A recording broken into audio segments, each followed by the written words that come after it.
ποιος είναι? Έλα ρε εσύ, τι γίνεται να πούμε, τι κάνεις, καλά είσαι, πώς θα πας? Είμαστε οπλό τώρα, πάμε για τη Χιλή. Ο καιρός είναι πολύ καλό. Καλοκαίρι. Να περάσετε καλά, καλά Χριστούγεννα και σας εύχομαι ό,τι καλύτερο. Έτσι αγαπούλα μου. Σας χαιρετώ. Έλα Στέλλα, καλημέρα. Τι κάνεις? Μάλλον δεν θα έρθω. Γιατί έχουν προκύψει κάποια προβλήματα και θα μείνουμε εδώ.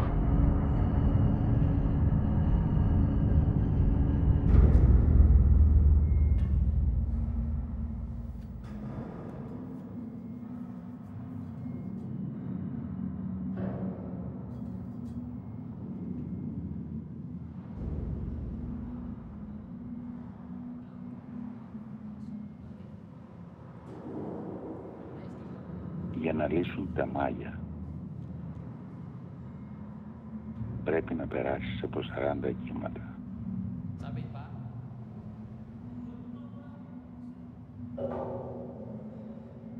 Σκεφτείτε πόσο λιμένα είναι τα μάλια ενός ναυτικού που έχει περάσει από χιλιάδες κύματα.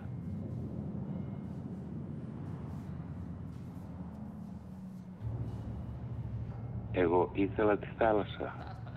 Εγώ ήθελα να γνωρίσω τα πέρατα του κόσμου.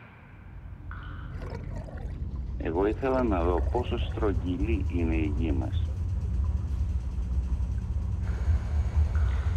Και εγώ σαν παιδί των ωκεανών απλά έκανα βόλτες στις γειτονιές μου.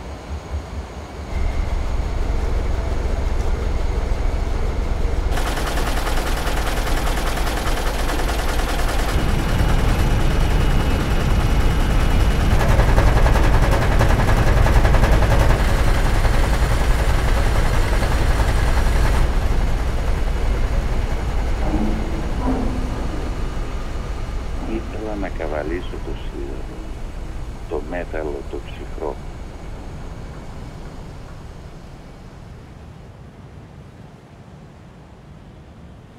Και να μπω μέσα στην καρδιά του ωκεανού.